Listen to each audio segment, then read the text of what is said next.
Assalamualaikum warahmatullahi wabarakatuh ya teman-teman. Berjumpa lagi pada kesempatan kali ini ya. Kebetulan saya pas berada di tempat dagang, jadi saya akan menjawab ini agak gelap ya teman-teman. Jadi memang layar kamera saya itu memang gelap seperti ini karena diganti yang mode gelap ini. Nah, jadi ada satu pertanyaan, ini mungkin tidak kebaca kalau dari kamera. Jadi bang, kenapa adonan saya terlalu cepat ngembang sebelum digoreng? Dan gimana jika sudah ngembang gitu? Kita paksakan untuk digoreng, tolong dibalas seperti itu. Dari Bang Mul 09. Nah teman-teman ya, tentunya ketika kita membuat adonan gitu kan kita harus bisa memperkirakan ya. Jadi adonan tidak over, bahkan tidak bantatkan seperti itu.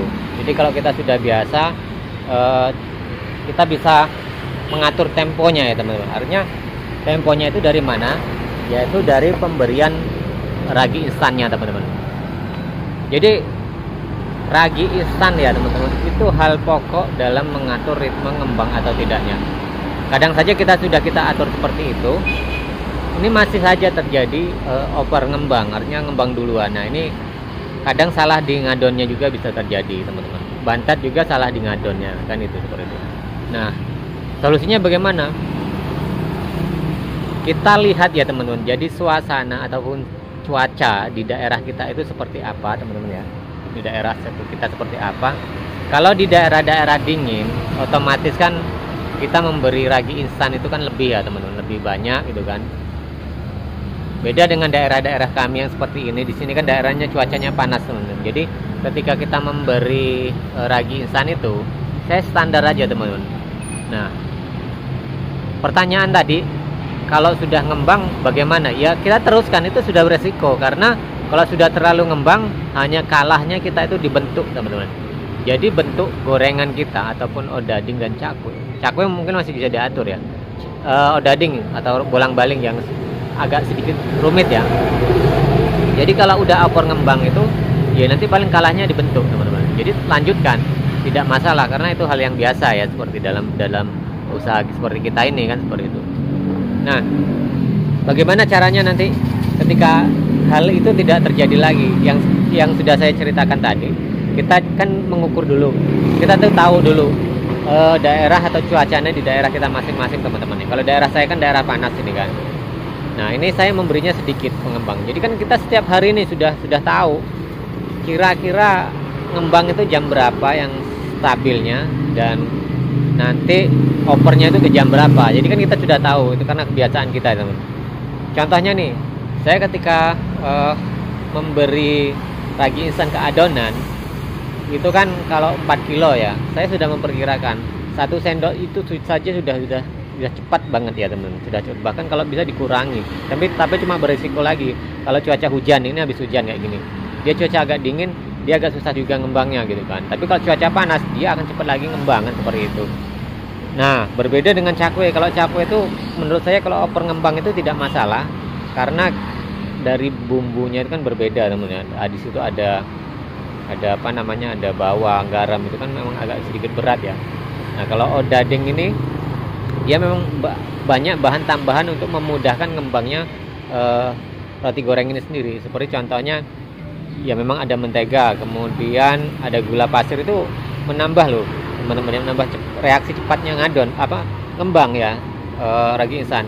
Kemudian dari ini lagi back cream plus ataupun penambah makanan lain ya. Jadi itu sangat berpengaruh sekali, mempengaruhi ngembangnya cepatnya adonan kan seperti itu. Nah, kembali lagi pada teman-teman ataupun kita ketika kita membuat adonan itu sendiri, kontrol di situ teman-teman. Nah, jadi usahakan setiap saat saya akan membuat adonan, kontrol di pengembangnya ataupun di ragi instannya kan seperti itu.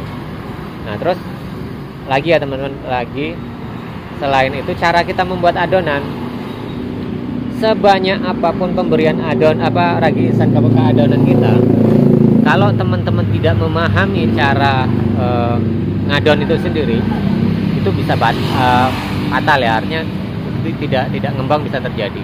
Tapi dengan dikit pengembang, teman-teman bisa tahu ya cara membuat adonan. Saya yakin itu tidak masalah teman-teman. Makanya teman-teman harus teliti yang utama adalah faktor cara teman-teman ngadonnya dulu ya. Jadi setelah yang kedua itu ya baru kontrol di ragi instannya. Kalau yang bahan-bahan lain menurut saya tidak masalah, itu hanya membantu, seperti mentega itu kan untuk membantu mengembang juga, kemudian ada backgreen plus, ada gula pasir itu kan membantu ya. Nah jadi itu ya teman-teman.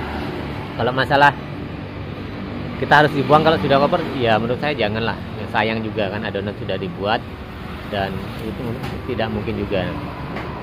Nah itu contohnya ya teman-teman, yang di depan mata saya, artinya di tempat saya sendiri tadi, bahwa saya tuh di sini membuat odading itu tidak banyak teman-teman, hanya 4 kilo gitu kan.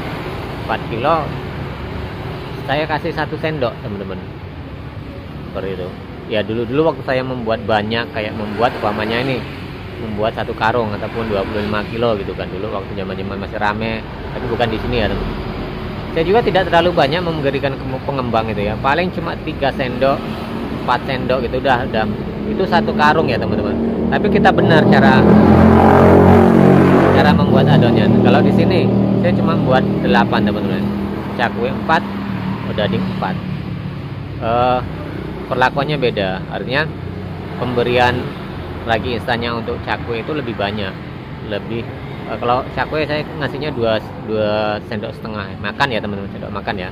Kemudian kalau bolang-baling atau odading itu hanya cukup 1 sendok, karena memang reaksi itu sangat berbeda sekali cakwe dan bolang-baling ya. Kalau cakwe tadi ya teman-teman, terlalu banyak bahan yang bertentangan ya, tadi bumbu-bumbu termasuk garam, bawang itu kan bertentangan dengan ragi instan. Kalau di odading itu justru membantu dia untuk meningkatkan kembangnya. Nah repotnya apa teman-teman, kalau sudah oper duluan atau ngembang duluan, yaitu kita membuat meratakan di meja seperti ini kan balikan meja ya, jadi di bawah. Jadi yang repotnya kalau sudah oper ngembang itu, kalau rasa sih menurut saya tidak ada masalah teman-teman.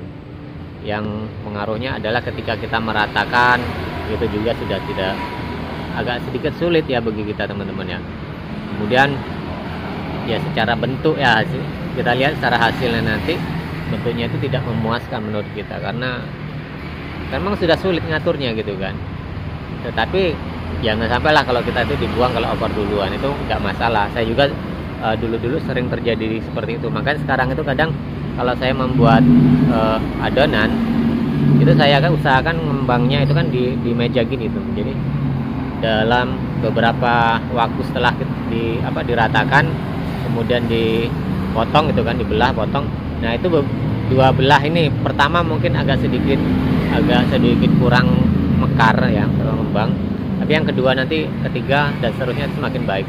Paling-paling kalau rusak itu yang paling ujung gitu kan. Jadi kita bisa tahu ritmenya ya.